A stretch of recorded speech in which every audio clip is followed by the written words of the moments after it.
কংগ্রেসকে মরা গরু বলে কটাক্ষ করায় তার পাল্টা জবাব দিলেন ভগবানগোলার প্রাক্তন বিধায়ক কংগ্রেস নেতা আবু সুফিয়ান সরকার।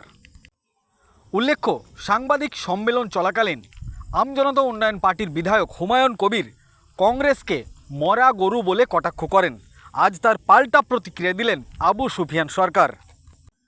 আর কিছুদিন পরেই রেজিনগর উপনির্বাচন বিধানসভা ঘোষণা হবে। মাঠে ময়দানে নেমে পড়েছে সব দলই। হুমায়ুন কবিরের দাবি, আমরা বিপুল ভোটে রেজিনগর বিধানসভা সিট জিতব। পাল্টা দাবি করলেন আবু সুফিয়ান সরকার। তিনি বললেন, আমরা বিপুল ভোটে রেজিনগর সিট জিতব। দুই পক্ষের বক্তব্য শোনাবো আপনাদের। এই ভিডিওটি যারা দেখছেন, ভিডিওটি শেয়ার করবেন, চ্যানেলটি লাইক করবেন আর সাবস্ক্রাইব করবেন। আই লাভ মাই ইন্ডিয়া, মেরা ভারত মহান। 140 বছরের কংগ্রেস দল, সেটা আবার দিল্লি থেকে ভোট নাই, কিছু নাই। এখানে মরা গরু কোনোদিন ঘাস খায় না। তা কংগ্রেস মুর্শিদাবাদে মরে গেছে। কংগ্রেসের 5 বারের সাংসদ সে বহরমপুর সিট 2024-এ হেরেছে, আবার 2026-এও বহরমপুর বিধানসভায় হারল। সে এখন মুসলিমদের আবার বোঝাবার চেষ্টা করছে যে তোমরা সব তৃণমূল তো ভেঙে গিয়েছে, তা আমাদের দিকে এসো।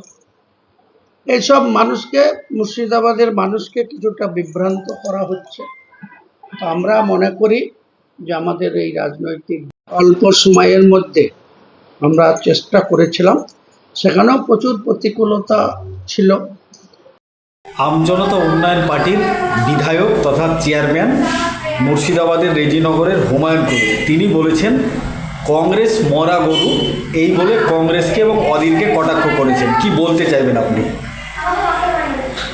শুনেন, এই ঘটনাটা নিয়ে আমি কোনো প্রতিক্রিয়া দিব না, কারণ উনি শিক্ষিত মানুষ হলে শিক্ষিতভাবে ভদ্রভাবে কথা বলতে জানে। ভদ্রভাবে কংগ্রেসকে আক্রমণ করতে কোনো দলের বাধা নেই।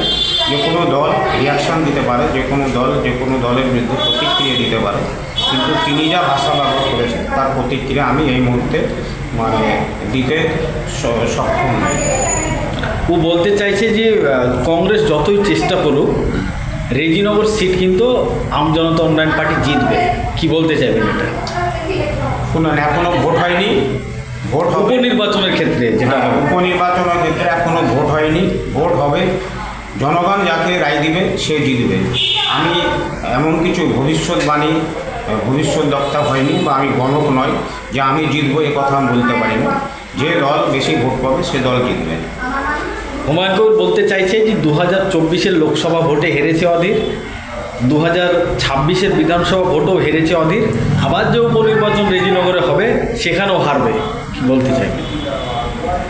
সেটা জনগণই শেষ কথা বলবে।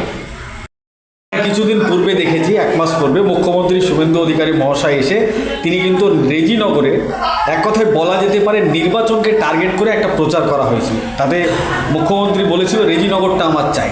অন্যদিকে হুমায়ুনও বলছে রেজিনগরটা আমার চাই। কংগ্রেসের প্রস্তুতি কেমন রেজিনগর বিধানসভা সম্পর্কে?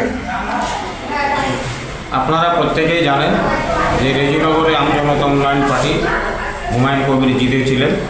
উনি দুটো জায়গায় জিতার ফলে একটা ছেড়ে দিতে হতো, উনি রেজিনগর ছেড়ে দিয়েছেন।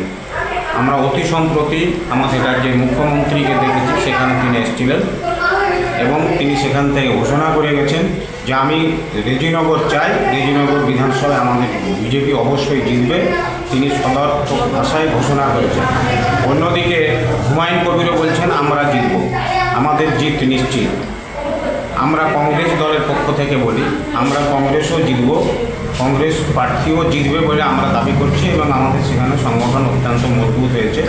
তবে এই সমস্যার সমাধান করতে আমরা প্রত্যেকেই যখন দাবিদার, প্রত্যেকেই যখন আমরা জিততে প্রস্তুত, তখন এই সমস্যার সমাধান একমাত্র জনগণই করবে। ভোটের দিন যারা ভোট বেশি পাবে তারা জিতবে।